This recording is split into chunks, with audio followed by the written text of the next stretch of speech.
수석 비서관 5명 전원이 문재인 대통령에게 일괄로 사의를 표명했습니다.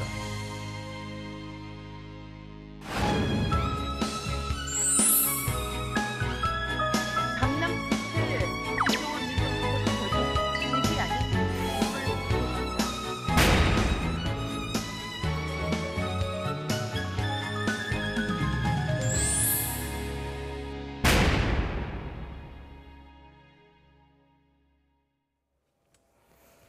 네, 노영민 대통령 비서실장과 비서실 소속 수석 비서관 5명이 일괄 사의를 표명했습니다. 여권에 대한 민심 위반이 그만큼 심각하다는 위기의식이 반영된 것이라는 관측도 나오는데요. 야권에서는 꼬리 자르기라며 일제히 비판의 목소리를 내고 있습니다. 나이트포커스 오늘은 차재원 부산가톨릭대 교수, 이현종 문화일보 논설위원과 함께하겠습니다. 안녕하세요. 네, 안녕하세요.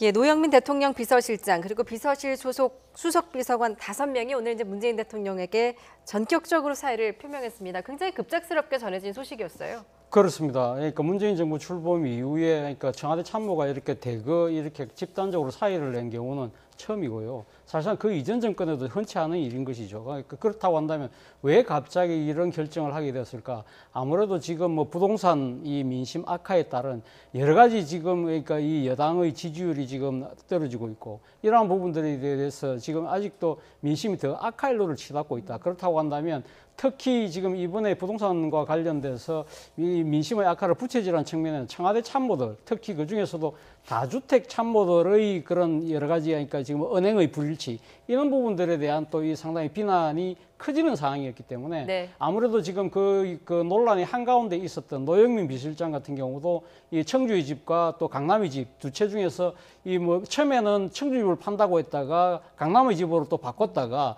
그것이 그 강남에 대한 똘똘한 한 채를 뭐 가지는 거 아니냐는 비난 때문에 결국은 두 채를 다 파는 그런 해프닝도 겪었고요. 그리고 또 오늘 그러니까 지금 이 노영민 실장 체제 아래에 있는 수석 비서관 5명도 같이 사의를 표명했는데 그 중에는 이 의외로 지금 다주택 참모들이 꽤 있습니다. 예를 들면 지금 화면에 오고 있는 김혜숙 인사참모라든지 김거성 시민사회수석이라든지 그리고 또 지금 또 화면에 오고 있습니다만은 김조원 지금 민정수석 같은 경우도 사실 또 어제 또 뜨거운 논란의 장본인이었지 않습니까? 바로 이런 부분들 때문에 아마 이런 여러 가지 민심의 동향을 이제 파악하고 난 뒤에 나름대로 이 지금 민심이 이렇게 악화되고 있는 부분이 만약에 산불에 비유하자고 한다면 이걸 어떤 식으로 빨리 차단을 해야 되는데 아마 스스로 일종의 방아선을 치는 차원에서 집단적 사의를 표한 것이 아닐까라는 지금 해석이 나오고 있습니다. 예, 청와대 이제 핵심 관계자는 최근 상황에 대한 종합적인 책임을 지겠다는 뜻에서 사표를 낸 것이다라고 설명을 했습니다.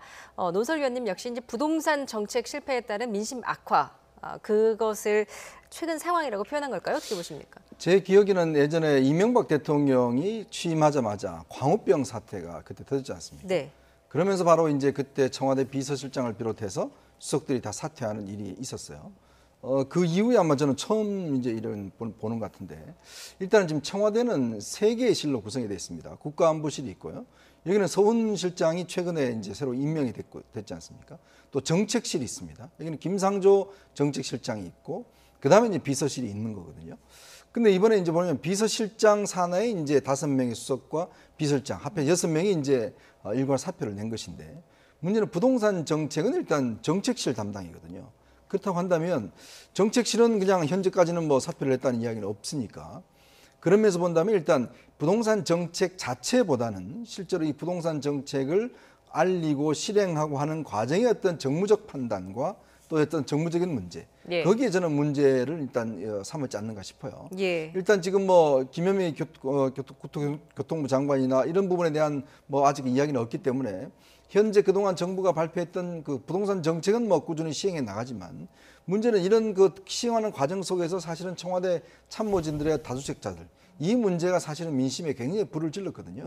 왜냐하면 국민들 입장에서 보면 어떤 정책이 어떤 면에서 국민들이 신뢰할 만하냐는 문제는 과연 그럼 고위공직자들이 어떻게 하느냐 여기를 보고 많이 어떤 면에서 보면 방향을 결정하는데 문제는 사실 이번에 보면 비서실장과 민정수석 대표적으로 이 두 사람이 어떤 면에서 보면 이 다주택 처리하는 과정에서 굉장히 민심에 불을 지른 상황이 있습니다.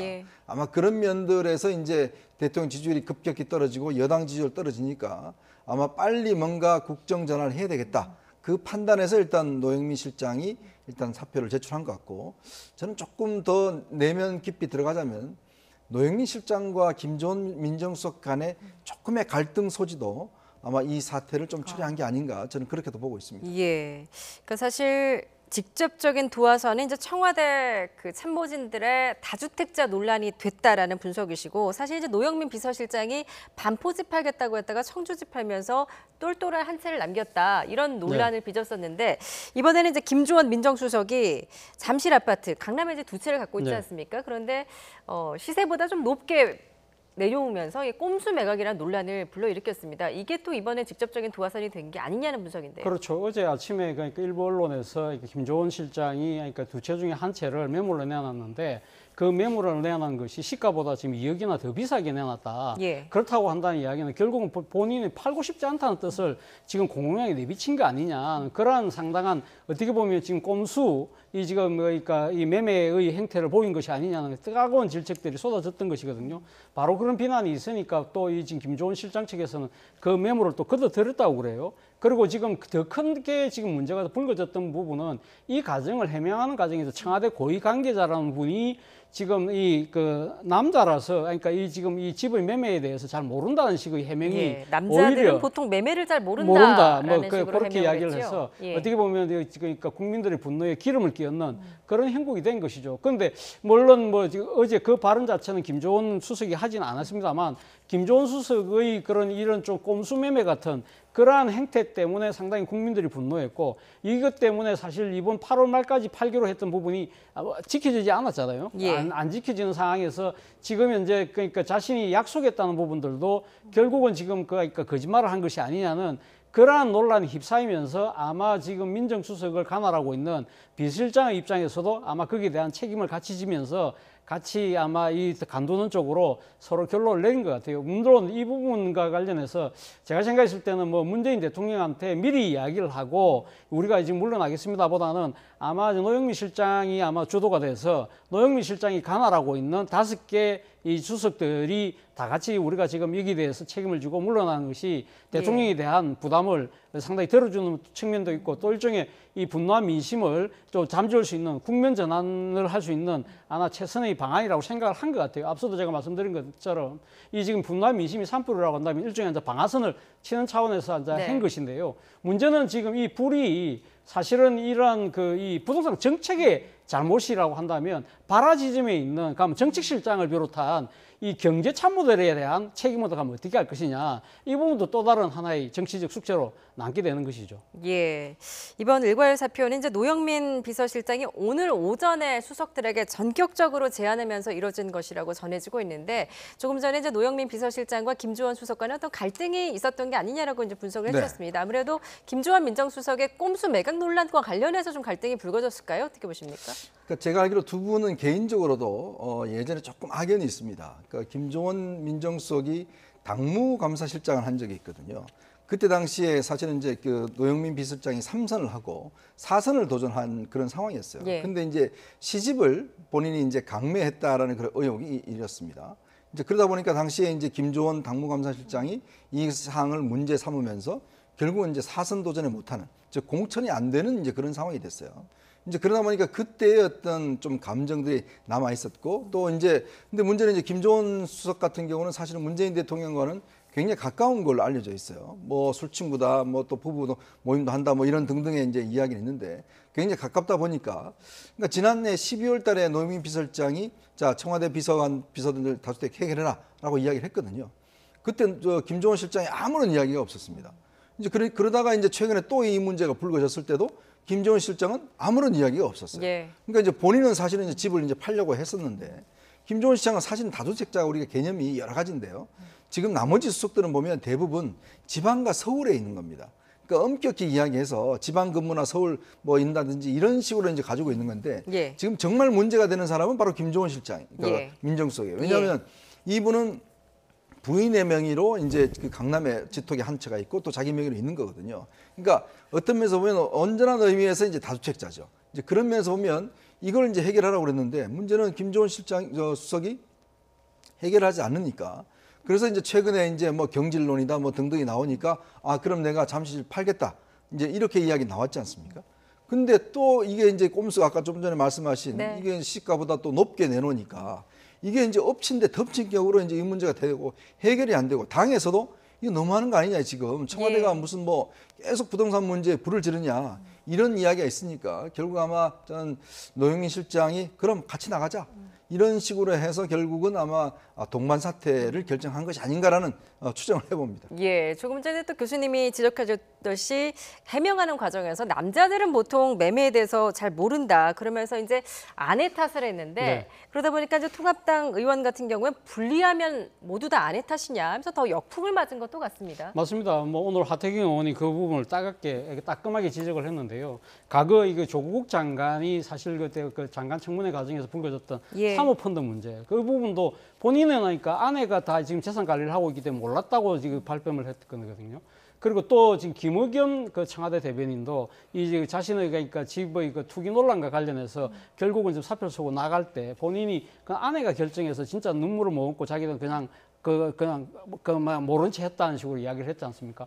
이러한 부분들을 상당히 좀 어떻게 보면 대자비처럼 떠올릴 수밖에 없는 상황이라는 것이죠. 앞서도 제가 말씀드렸습니다만 어제 진짜 김조원 실장의 그런 꼼수 매각에 대한 것보다 오히려 더 큰 지금 하를 자초한 부분이 바로 이 해명한다고 한 부분 아닙니까? 네. 그러니까 남자들이 보통 매매를 잘 모른다. 이 청와대 고위 관계자가 제가 누군지는 정확하게는 모르겠습니다만 이 관계자 인식 속에 뭐가 있냐면 여성, 가정, 가사 분담에 대한 시대착오적인 인식이 놓여 있다는 겁니다. 예. 이런 분들이 소위 말해서 지금 그 고위공직을 맡고 있고 더 무엇보다도 이 지금 그러니까 이 양성평등과 그리고 또 가사 분담 이런 부분들 뭐 여권 신장 이런 걸 주요한 그러니까 이 국정 지표로 갖고 있는 문재인 정부의 핵심 참모다. 예. 이런 점에서 상당히 어떻게 보면 지금 비판하는 뿐만 아니라 지지하는 층에서도 상당한 실망감을 감출 수 없는 그런 단계인 것 같아요. 이런 부분들에 대해서는 청와대가 조금 이 부분에 대해서는 좀 따끔하게 지적할 필요가 있지 않나 생각도 듭니다. 예, 이 해명을 두고 뭐 또 일각에서는 그렇다면 부동산 투기꾼은 모두 다 여자라는 예, 것이냐 뭐 그렇게 이런 또 예, 논리가 비판도 승리될 수 있는 것이죠. 있었습니다. 예. 예. 자, 여권에 대한 좀 급격한 민심 이반 사실 뭐 지지율에서도 최근 드러났는데요. 최근 여론조사 결과를 한번 살펴보도록 하죠. 통합당 같은 경우에는 총선 이후에 지지율이 최고치를 찍은 반면에 민주당은 최저 지지율을 기록을 했습니다. 아까 총선 직후 문 대통령 지지율도 사실 70%를 넘었었는데 최근에 40%로 급락을 했거든요. 최근에 이런 민심 이반 상황에 대해서 어떻게 보고 계십니까? 그러니까 이제 어떤 면에서 보면 민심 위반이라는 거니까 어차피 이제 총선이 끝나고 나면 그 지지도는 좀 떨어지게 돼 있어요. 근데 이제 이 기울기죠. 이게 어떤 속도와 기울기가 굉장히 어떤 면에서 보면 빨리 브레이크를 잡지 않으면 상당히 위험해질 수 있다는 판단들을 아마 저는 청와대에서 한 것 같습니다. 왜냐하면 지난 4.17 총선 이후에 보면 거의 지금 한 달에 10%씩 지금 포인트씩 지지율이 빠졌다고 볼 수가 있는 거거든요. 그럼 굉장히 빠른 속도로 지금 지지율이 빠진 거거든요. 예. 그러면 이런 속도라면 만약에 지금 이 부동산 문제가 해결되지 않으면 예전에 아시겠지만 노무현 전 대통령이 이 부동산 문제가 해결되지 않으면서 마지막에 거의 10%대 지지율까지 떨어진 적이 있습니다. 그때 국민들 앞에 정말 죄송하다고 사과까지 한 적이 있어요. 예. 이제 그 트라우마가 아마 문재인 정부에도 솔직히 있을 겁니다. 그런 면에서 보면 지금 이제 정부가 이번에 23번째 대책까지 내놨지 않습니까? 공급 대책까지. 예. 내놨는데 만약에 이것마저도 먹히지 않는다고 한다면 이 지지율의 어떤 떨어지는 속도가 있고 또 부동산 문제는 사실은 정책이 옳고 그런 걸 좀 떠나서 굉장히 심리적인 면이 있어요. 사실은 부동산 정책 정부가 내놓은 걸 보면 어쩌면 시장에서도 이게 뭐 지금 충분히 쓸만한 정책이다라는 그런 긍정적 평가도 있어요. 근데 문제는 이 부동산 정책이라는 게 굉장히 심리적이어서 네. 아니 내가 지금 이걸 어떻게 해야 되냐라는 걸 보면 정부 관계자들이 어떻게 하냐를 보고 따라하고 또 정부 관계자들이 뭘 하냐에 따라서 민심이 많이 좌우가 되거든요. 최근에 여론사 그 구청에 보면 30대 여성의 지지도가 많이 빠졌습니다. 그 여러 가지도 원인도 있고 또 예를 들어서 지금 집을 장만하려고 하는 30, 40대 남성이라든지 예. 그러니까 그동안 문재인 대통령의 어떤 지지율을 받쳐왔던 세대에서 빠지기 시작했다는 것은 굉장히 위험한 것이고 예전에는요 이 지지율이 빠지면 좀 중도층으로 가버려요.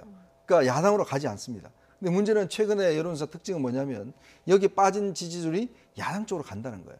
그만큼 뭐냐면 내년 4월 7일 재보궐선거가 위험하다라는 신호가 온다는 거거든요. 예. 사실 선거 얼마 안 남았습니다. 지금 이제 8월 29일 날 여당 대표가 뽑히고 이렇게 정기구에 들어가면 바로 이제 내년 선거거든요.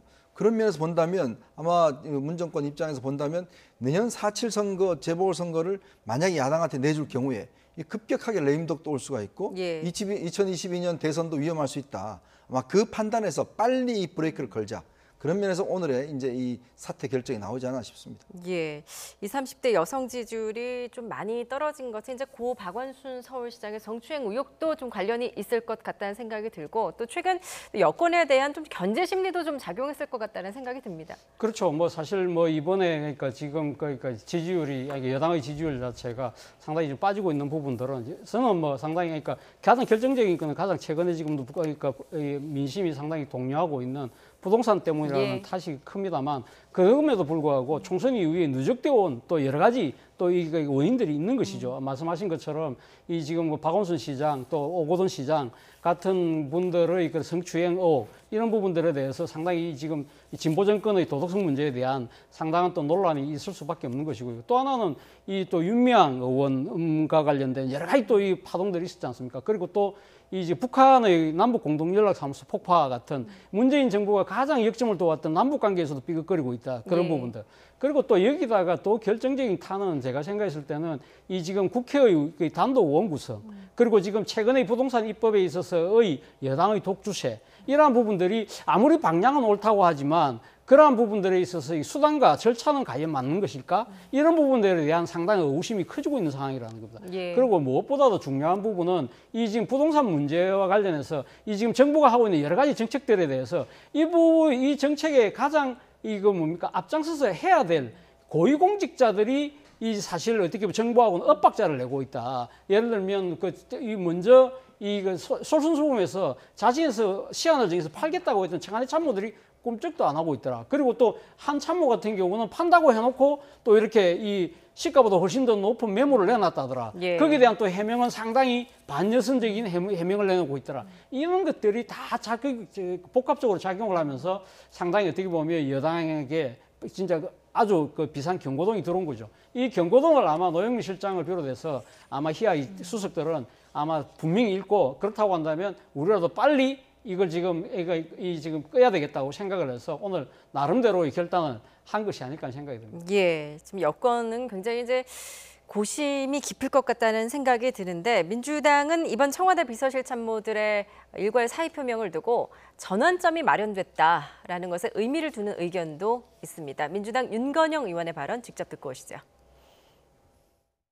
사의 표명은 일종의 책임 정치의 의지를 좀 보여준 거다라는 생각이 들고요. 대통령의 부담을 덜어주기 위해서 즉 국정 운영의 새로운 전환, 전기, 동력을 좀 마련하기 위한 것으로 평가를 하고요. 얼마만큼의 사표를 수리할 거냐, 즉 전체 사표를 다 수리할 거냐 또는 부분적으로 수리할 거냐 또는 뭐 전체를 반려할 것이냐 이런 부분들 그리고 시기를 언제 할 것이냐 이런 부분들은 전적으로 대통령의 판단과 결심에 달려 있고요. 예, 민주당 같은 경우에는 이제 청와대 그 참모진들의 일괄 사이에 좀 술렁이는 분위기 속에서도 인적 쇄신의 의미다라는 평가인 것 같습니다. 과연 이번 일괄 사의 표명으로 국면 전환을 할 수 있을까요? 어떻게 보십니까? 일단 뭐 긍정적으로 이제 민주당에서는 일단 해석을 하고 싶을 텐데 문제는 이게 한번 어떤 면에서 보면 권력이 사실 우리나라 같은 경우는 거의 청와대 정부라고 할 정도로 청와대에 모든 게 집중이 돼 있거든요. 그러니까 모든 사안들을 청와대가 결정하고 대통령이 결정하는 이 시스템, 특히 이제 대통령의 어떤 높은 지지율을 근거로 해서 사실이 결정되어가는 바로 그런 면들이 지금 이 전국 운영의 시스템이지 않습니까? 예. 근데 문제는 이게 이제 힘을 잃기 시작하는 게 결국 대통령 지지율이 떨어지기 시작하면 말이 잘 먹히지 않는다는 것이고요. 또 하나는 참모들이 어떤 면에서 보면 굉장히 안이하게 대응한 소통을 하지 않는다는 거고요. 왜냐하면 지금 청와대 제가 듣기로도 청와대 내부에 노영민 비서실장을 비롯한 이 팀들이 과연 제대로 소통을 하고 있는가에 대한 의문들이 솔직히 있습니다. 제가 아까도 그런 관계를 이야기를 했지만 네. 만약 이런 문제 같은 경우에 문제는 이렇게 오랫동안 문제를 풀 문제는 아니었거든요. 그러면 예를 들어서 본인들이 어떤 빨리빨리 해결하고 해야 될 텐데 지금 뭐 비서실장 이야기가 전혀 먹히고 있지 않아요. 지금 벌써 8명이나 되는 참모들이 지난달 말까지 처분 시한을 뒀는데도 불구하고 해결이 안 됐단 말이죠. 그래서 지금 8월 말까지 또 연장을 했지 않습니까? 그 이야기는 뭐냐면 청와대에서 비서실장 이야기가 먹히지 않는다는 것이고 또 하나는 이 상황에서 문재인 대통령과 참모들 간에 과연 제대로 된 소통이 있는가에 대한 문제예요. 최근에 기억하시겠지만 정부가 뭔가 정책을 발표하고 뭔가 이야기할 때 대통령이 뒤집은 경우가 꽤 있습니다. 네. 그러니까 그거는 뭐냐 하면 대통령이 사전에 보고를 못 받았다든지 대통령의 의사가 미리 전달되지 않았다든지 이런 문제거든요. 그러니까 그게 결국은 지금의 참모진들의 인적 쇄신을 한다라고 해서 대통령의 국정 운영 스타일을 바뀌지 않는다면, 예를 들어서 지금 대통령 같은 경우는 사람은 그렇게 잘 바꾸지 않고 또 적극적으로 소통에 나서지도 않는 것들, 이런 것들 바꾸지 않는다면 과연 어떤 참모들이 새로 들어오더라도 이 변화가 있겠는가라는 문제가 있는 거고, 또 네. 한편으로는 이제 집권 후반기로 들어갑니다. 후반기로 들어갈수록 방어적이 될 수밖에 없어요. 이제 그럴 경우에 대통령의 권한이 떨어지는 게 뭐냐면 이제 인사가 이제 거의 다 끝나가는 시점입니다. 대통령 인사권이 있을 때는 뭐 다들 이제 일사불란하게 움직이지만 대통령 이제 인사권이 거의 이제는 끝나가는 단계거든요. 예. 이제 그런 단계에서 대통령 영향이 과연 얼마나 미칠 수 있겠는가? 그런 면을 본다면 인적 쇄신의 어떤 전환 이보다는 어떤 면에서 보면 자칫하면 레임덕으로 갈 수 있는, 어떤 면에서 보면 빨리 재촉할 수 있는 그런 상황도 저는 올 수 있다. 그런 부정적인 면도 지적하고 싶습니다. 예. 교수님께서 어떻게 보십니까? 일단 뭐 지금 이번에 민주당에서는 뭐 청와대 참모들의 이 선택을 상당히 좀 나름대로 결단이라고 평가를 하는 것 같아요. 뭐 지금 앞서도 제가 말씀드린 것처럼 지금 사실 부동산에 대한 여러 가지 국민들의 분노한 민심 자체가 심상찮은 상황이다. 그렇다고 한다면 상당히 문제의 근원이라고 할 수 있는 청와대 다수적 참모들 중심으로 해서 먼저 이 자기 희생의 모습을 보이는 모습, 아마 그러니까 민주당 입장에서 박수를 칠 수밖에 없는 상황인데요. 그럼에도 불구하고 제가 상당히 좀 아쉽다고 생각하는 부분은, 물론 뭐 민주당은 지난번 총선을 거치면서 항상 강조했던 게 원팀입니다. 그러니까 당청 간의 일체된 그러니까 목소리를 내자는 것이었는데, 과연 지금 그러니까 이 청와대 참모들이 다주택자들이 자신들이 설정한 그 기한을 지키지 않은 상태에서 제대로 그걸 이행하지 않고, 그것도 또 일종의 꼼수매매까지 하는 그러한 양상을 비추고 있는데도 아무 말도 안 하고 있다가 예. 뒤늦게서 청와대 참모들이 결정하고 난 뒤에 박수를 치는 모습들이 과연 책임 있는, 국정을 책임지고 있는 여당의 모습인가, 이런 부분들에 대해서는 한번 좀 책임볼 필요가 있다는 겁니다. 아무리 원팀도 좋고 당정 일치도 좋지만, 그러나 이 지금 그 건보의 핵심이라고는 청와대 참모들에서의 나름대로의 국민들이 그러니까 원성을 살 수 있는 행위들에 대해서는 미리미리 거기에 대해서 견제를 하는 것도 아마 지금 그러니까 국정을 책임지고 있는 여당의 책임된 모습이 아닐까 생각도 해봤습니다. 예. 지금 야권에서는 좀 비판이 쏟아지고 있습니다. 직이 아닌 집을 택했다라는 비판, 또 핵심 책임자들이 아닌 인사들의 사퇴다라는 비판도 나오고 있는데요. 발언 직접 들어보겠습니다. 강남 두채 김종원 민정수석은 결국 직이 아닌 집을 택했습니다. 내놓은 집이 안 팔려서 1주택자 못한다던 김혜숙 인사수석도 불행인지 다행인지 다주택자로 남게 됐습니다. 최근 재정정책을 비롯해 부동산 문제 등의 책임이 있는 정책 담당자들이 배제된 평가는 근본적인 한계가 있을 수밖에 없습니다. 예, 지금 통합당도 정의당도 그러니까 핵심은 비켜나간 보여주기식의 꼬리 자르기다라는 비판이거든요. 어떻게 보십니까? 그러니까 문재인 대통령의 어떤 특징이 보면 사람을 잘 바꾸지 않아요. 네. 그건 한편으로 좋은 면도 있습니다. 왜냐하면 이제 참모들에 대해서 자신의 신뢰를 심어주는 거니까 소신껏 할 수가 있는 건데, 또 한편으로 보면 문제가 생겼을 경우에 어떤 면에서 보면 국정 어떤 쇄신의 어떤 그런 그 타이밍을 놓칠 수 있다는 단점이 있는 거거든요. 지금 이제 보면 부동산 문제 같은 경우는 물론 뭐 김현미 장관이 이제 책임을 지고 있긴 하지만 전적으로 또 김현미 장관의 책임이다라고는 이야기를 할 수는 없어요. 그러나 어떤 면에서 보면 김현미 장관이 사실은 교체될 뻔하다가 결국 이제 최정호 후보자가 낙마하는 바람에 지금 연속적으로 하는 거 아니겠습니까? 물론 대통령 입장에서는 미안한 면이 있을 거예요. 왜냐하면 예. 이제 국회의원도 못 나가게 하고 그러면서 이제 눌러앉힌 그런 측면에 대한 것들, 또 대통령 입장에서 보면 같이 예를 들어서 선거 때부터 함께 해왔던 동지이기 때문에 함께 내칠 수 없는 이제 그런 상황이 있을 겁니다. 자, 그렇지만 국정 전체 운영을 한다고 했을 때는 좀 크게 봐야 되는 측면이 있는 거거든요. 뭐냐면 국민들이 어떤 분노해하고 할 때는 또 어떤 희생장이 필요한 겁니다. 그렇게 또 국정을 한번 또 뒤집어주고 하면 뭔가 분위기 전환이 되는데, 문제는 지난번 이제 이 재난지원금부터 시작해서 쭉 이어져오면서 지금 부동산 정책까지 홍남기 부총리라든지 지금 이제 김현미 장관이라든지 김상조 실장이라든지 이 부분에 대해서 대통령이 거의 뭐 어떤 면에서 많은 여론이 있음에도 불구하고 뭐 신뢰한다라고 갔기 때문에 이게 한편으로 이게 누적되어 있는 측면이 있는 거예요. 그러니까 피로감이 있는 거죠. 예. 그러니까 뭔가 정책이라는 게 정책이 옳고 그름을 떠나서 어떤 인물에 대한 피로감이 있으면 이게 또 어떤 면에서 보면 국민들한테는 잘못 어떤 전달될 수가 있는 거거든요. 야당인들이 지적하는 게 바로 그런 문제예요.